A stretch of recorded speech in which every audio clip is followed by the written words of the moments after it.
장성철 공론센터 소장, 김민아 시사평론가 두 분 나오셨습니다. 안녕하세요. 안녕하세요. 네, 유튜브로 저희 모습 생중계되고 있고요. 유튜브 MBC 라디오 시사 채널로도 함께 해주시면 감사하겠습니다. 먼저 김민아 평론가가 주목한 오늘의 이슈는 뭘까요?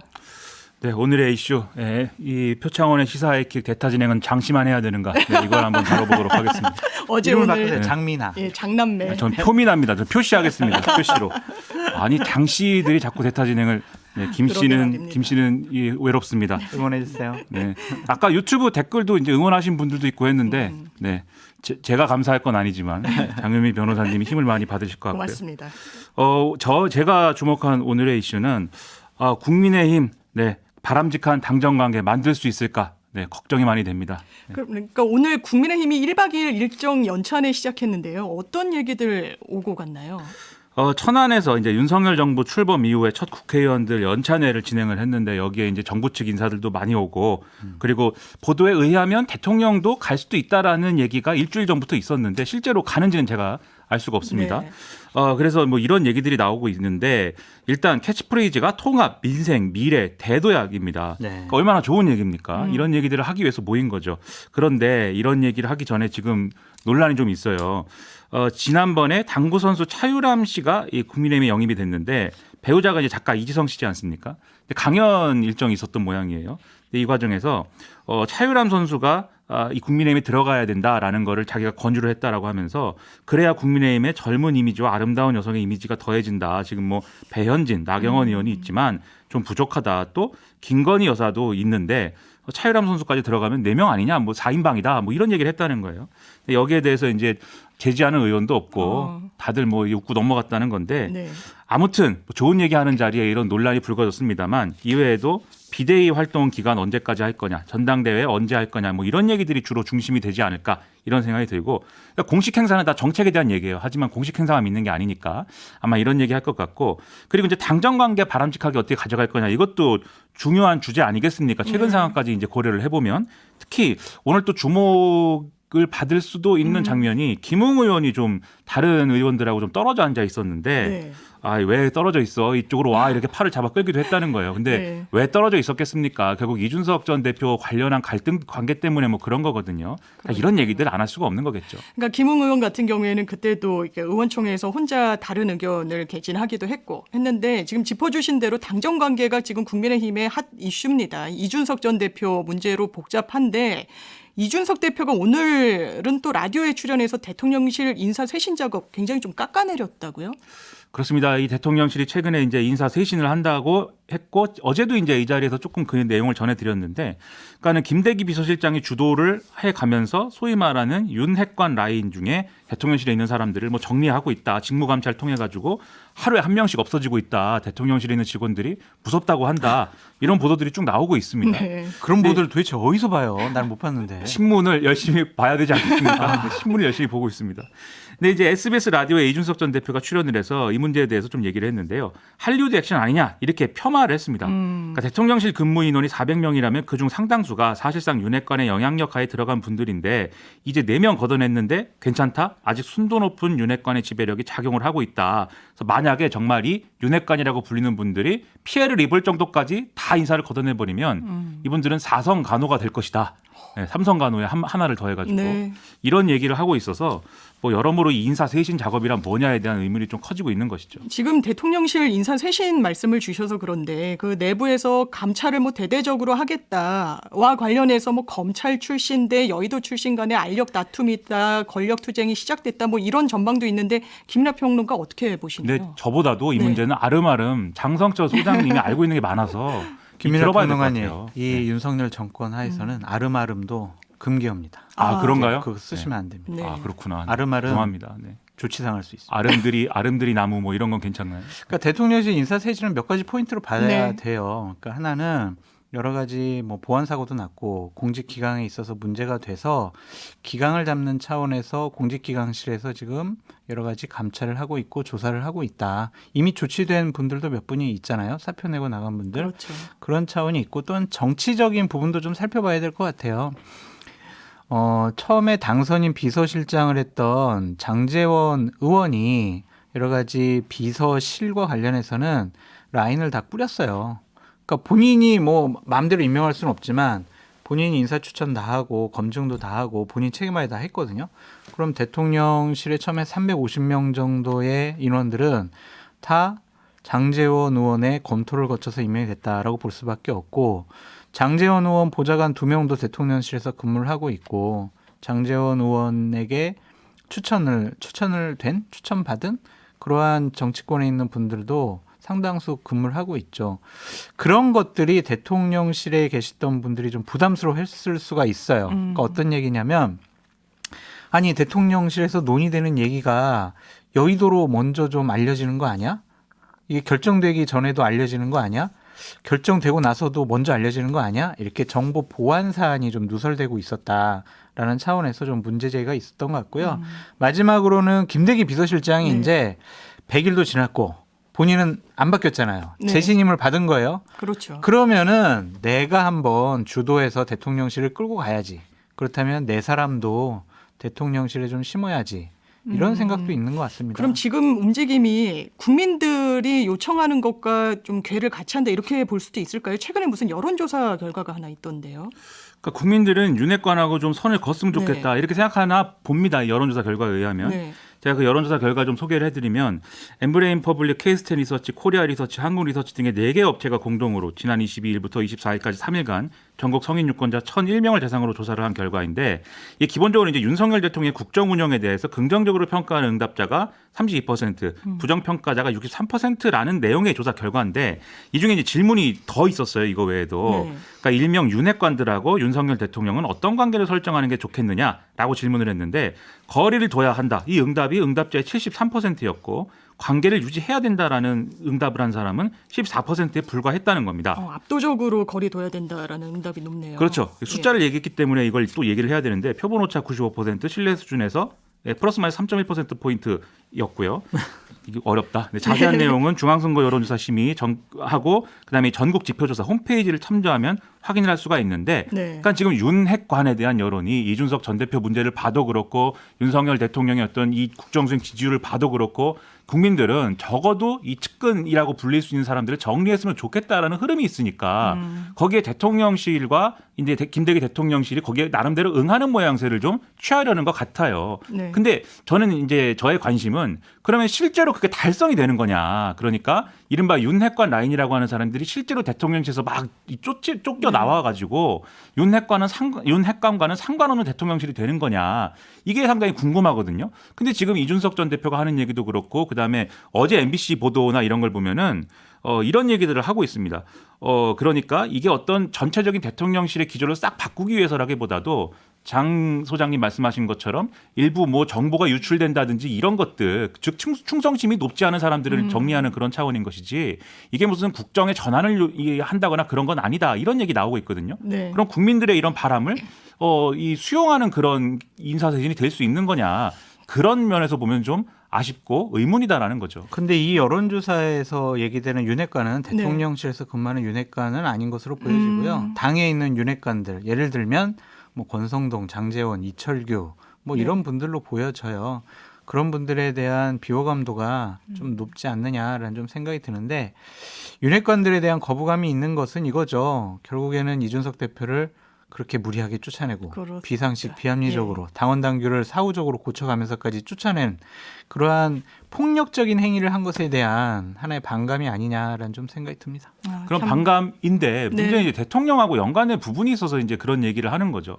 이를테면 권성동 원내대표한테 텔레그램 문자를 보낸 거지 않습니까, 대통령이. 그렇죠. 예. 그런 정황들을 볼 때 이런 문제들이 대통령의 측근 그룹들이 대통령의 의사에 반해가지고 뭐 이렇게 막 했다기보다는 대통령실의 측근들도 다 집어넣고 사실상 윤핵관이라는 사람들이 원하는 방식으로 대통령실을 움직이고 대통령도 거기에 동조하고 있는 거 아니냐, 이런 의심을 막 가질 수가 있는 그런 환경이기 때문에, 그러면 이번에 인사쇄신을 하는 김에 확실하게 이 부분을 정말 잘라버리겠다, 이렇게 나올 수 있어야 되겠는데 그렇지 않은 거 아니냐. 좀 그러니까 이런 좀 것들이 지켜보시죠. 네, 의문이 크다는 거죠. 네, 앞으로 남은 숙제가 정말 네, 대통령실에는 많이 있는 것 같고 많아요. 좀 민주당 얘기로 한번 넘어가 볼까요? 민주당 당헌 개정안이 부결이 됐습니다. 그래서 아니 이게 그냥 순차적으로 가결 수순으로 가는 거 아니었나라고 해서 또 논란이 되고 있는데 오늘 민주당에서 당무위에서 당헌 개정안을 다시 수정해서 의결했어요. 이 내용 어떻게 뭘 바꾼 건가요? 안 바꿨어요. 안 바꾸고 빼버렸어요. 네. 그러니까 두 가지 사안에 대해서 논의를 했었는데 80조에 대한 개정과 네, 권리당원 당원 80조. 전원투표에 대한 개정안 두 개를 며칠 전에 중앙에 올려서 표결했는데 계속 부결됐잖아요. 그렇죠. 뭐 16표의 반란 뭐 이런 식으로 네. 얘기를 하던데 그러니까 그러면은 권리당원 전원투표 이 조항은 빼버리고 80조에 대한 개정만 다시 올려가지고 당무위원회에서 오늘 재의결을 했다라는 겁니다. 그러니까 당원 80조 같은 경우에는 저희가 하도 뭐 많이 얘기해서 우리 시청자 여러분들도 잘 아시겠지만 뭐냐면 민주당의 당원 80조인데 부정부패 등의 혐의로 기소됐을 때 각급 당직자는 그 직무가 정지된다. 이런 내용이거든요. 네. 그러니까 이런 내용과 관련해선 요 부분은 그냥 제1항 이 부분은 그냥 두고 제3항에다가 당무위원회의 의결로 취소할 수가 있다라는 조항을 더 넣은 거예요. 이걸 개정한 거예요. 이것에 대해서 결국에는 비명계에서는 아니 도대체 이재명 후보를 구하려고 이렇게 당원까지 개정하는 것이 맞느냐라고 비판을 많았었는데 이건 좀 옳지 않은 것 같아요. 우리 여러 가지 법의 원칙상 뭐 당원 당규가 법은 아니지만 법의 원칙상 일사부재의의 원칙이 있지 않습니까? 부결된 안건은 제의할 수 없다. 동일 안건이라는 것은 내용이 같다는 것이다. 이런 일사부재의의 원칙에 정면으로 위배되는 행위를 지금 민주당이 하고 있다. 그래서 민주당 규탄받아 마땅하다라고 말씀드립니다. 일단 큰 틀에서 보면은 한번 부결됐는데 그것을 사실상 동일한 안건을 다시 상정해서 의결한 게 절차적으로 좀 문제 있는 거 아니냐라는 많이 말씀으로 문제 있죠. 네. 이해가 되고 또 당무위라는 건 아마 이재명 후보가 이 당대표가 되면 이 이재명 체계가 구축이 되는 건데 당무위를 그 산하에 갖고 있기 때문에 영향력을 행사할 수 있는 구조다. 아니 이게 그걸 이런 하는 거예요. 거죠. 당무위원회에서 만약 이재명 당대표가 기소를 당해가지고 직무가 정지됐어요. 네. 그러면은 당무위원회에 다시 그거를 올려요. 그 안건을. 당무위원회의 의장이 당대표예요. 당대표 그러면 당무위원회 위원들이 한 100여 명 정도 되는데 그분들의 대부분은 또 당연직도 있지만 당대표가 임명할 수 있는 사람이거든요. 그럼 이건 뭐예요? 그냥 직무정지를 풀겠다라는 거죠. 그럼 아싸리 그냥 80조 조항을 없애버리지 왜 이런 식으로 하느냐라고 말씀드릴 수밖에 없고 거듭 몇 번 말씀드렸지만 이것은 2015년도에 문재인 당시 당대표가 정치개혁 차원에서 도입한 겁니다. 그럼 정치개혁이 8년 전으로 후퇴한 거다 이렇게 말씀드릴 수밖에 없습니다. 저는 이제 형식의 문제와 내용의 문제를 구분해가지고 봐야 된다고 네. 생각이 드는데 일단 뭐 일사부재리의 원칙 이런 것을 말씀을 하셨는데 그러니까 이게 사실 뭐 내용적으로 보자면 이제 그런 거 아니냐라고 생각하실 수도 있지만 형식적으로 보자면 뭐 다를 수 있는 거죠. 예를 들면 우리가 뭔가 결정해야 되는데 제가 뭐 쉽게 예를 들어보겠습니다. 아메리카노 한 잔, 카페라떼 한 잔 그래서 2잔 사오자 이렇게 결정하는 네. 거랑 아메리카노 한 잔만 사오자 이렇게 결정하는 거 다를 수 있는 거잖아요. 그렇죠. 비슷한 거거든요. 안건의 형식으로 보면은 이것은 다른 안건일 수 있기 때문에 저는 할 수 있다고 봐요. 다만 그것을 둘러싼 정치라는 거는 네. 이것을 왜 이런 식으로 처리해야 되느냐에 있어서는 지금 말씀하신 것처럼 세간에 그런 눈이 있는 거죠. 이게 결국은 방탄용 조항 이 하나라도 살리기 위해서 이거 다시 한번 올려가지고 처리하는 그런 정치가 뭐냐 이제 이런 의문이 있는 거여서 그런 내용상의 문제에 대해서는 저도 충분히 국민들이 비판할 수 있고 거기에 대한 책임 있는 답을 해야 된다고 보고요. 그리고 이제 다만 그럼에도 불구하고 당원 당규상에 이 지금 이제 원래는 이 기소가 됐을 경우에 직무정지 사안에 대해서 이게 정치 탄압일 경우에는 되살려줄 수 있는 그런 조항이 윤리심판원이 판단하도록 되어 있는 맞습니다. 건데 예. 이거를 당무위에서 판단할 수 있다라고 고친 것 자체는 저는 또 있을 수 없는 당규다라고는 생각하지 않습니다. 왜냐하면 제가 뭐 국민의힘을 예를 들면 국민의힘의 경우에는 그냥 대표가 징계 처리할 수 있는 권한을 갖고 있는 그런 조항도 있어요. 그래서 지난번에 이준석 대표가 징계 당했을 때 셀프 징계 취소할 수 있느냐 이거 갖고 얘기 많이 쟁점이 했거든요. 됐었죠. 예. 그렇죠. 그런데 만약에 뒤집어서 얘기해서 내용상의 또 문제를 보면은 만약에 이준석 대표가 자기 징계를 셀프 취소했으면 어떻게 됐겠습니까? 국민들이 뭐라고 했겠습니까? 이런 거거든요. 김민하 똑같이 이재명 의원이 스스로에 대한 어떤 그런 문제를 그렇게 셀프 취소하게 될 경우에는 결국은 국민적 심판의 대상이 되는 거죠. 근데 김민하 평론가님 얘기에 저는 보통 반박을 잘 안 하는데 워낙 네. 합리적으로 말씀을 잘 하셔가지고 국민의힘 거랑 이거는 비교하면 안 돼요.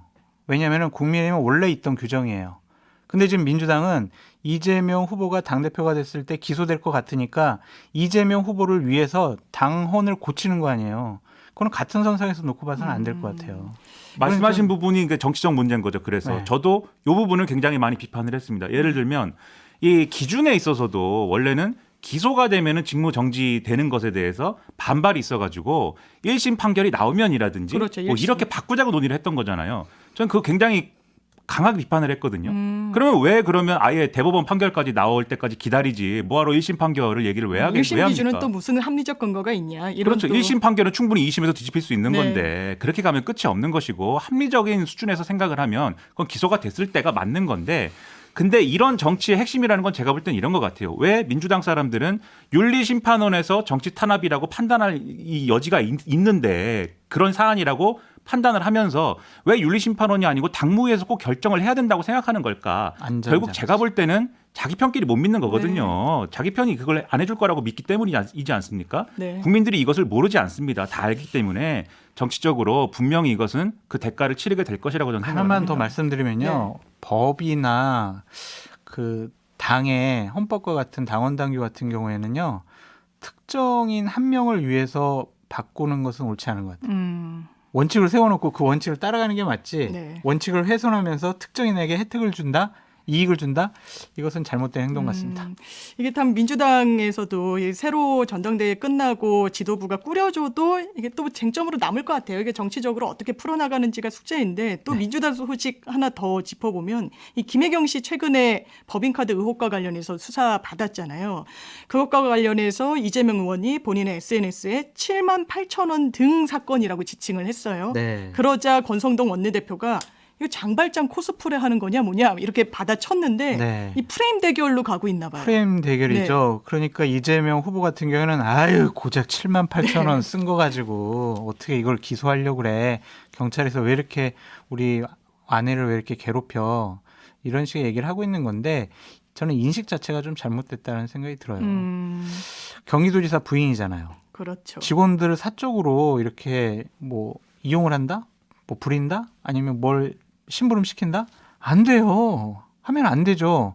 그리고 경기도지사 부인이 어떻게 법인카드를 써요. 근데 이것도 이재명 후보가 상당히 논란의 여러 가지 해명을 보면은 좀 부적절한 것 같아요. 처음에 이 논란이 나왔을 때는 뭐라고 그랬냐면 가짜뉴스예요. 이랬거든요. 네. 그러다가 녹취록 등 뭐 어떤 증거가 나오니까 죄송합니다. 이랬어요. 그러다가 우리 잘 몰랐어요.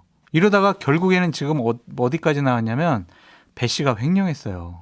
이런 식으로 김혜경 나오거든요. 씨는 몰랐어요라는 네. 게 또 해명됐죠.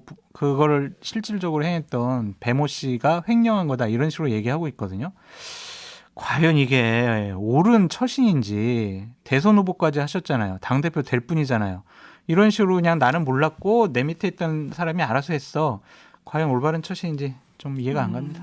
저도 여러모로 이제 아쉬운 점들이 네. 억울한 게 있으면 그 억울한 거에 대해서 정확히 해명을 해야 되는데 지금 이재명 의원 측의 해명이나 이런 것들을 보면은 상식적으로는 잘 납득이 안 되는 부분들이 많이 있습니다. 그리고 네. 굳이 이 사건을 7만 8천 원 사건이다라고 이름을 붙이는 것도 국민들이 볼 때는 사실 뻔한 거잖아요. 의도가 이게 뭔가 있다. 얘기를 축소하려는 거구나. 근데 그렇게 뻔히 보이는 대응을 계속하면은 혹시 정말 억울한 얘기를 하더라도 국민들이 안 믿어주거든요. 네. 저거 또 축소하는 거야. 얘기가 이렇게 될 거 아닙니까? 그러니까 이런 좀 꼼수로 보이는 것들, 뻔히 보이는 것들을 하지 말고 정말 문제가 있는 거에 대해서 얘기하고 잘못을 한 게 분명하다면 거기에 대해서는 정정당당하게 수사를 받고 사과를 하는 태도가 옳은 것이죠. 네, 정치권이 정말 두 분 말씀 잘 새겨 들어주셨으면 좋겠습니다. 지금까지 장성철 공동센터 소장, 김민하 시사평론가였습니다. 두 분 고맙습니다. 고맙습니다. 감사합니다.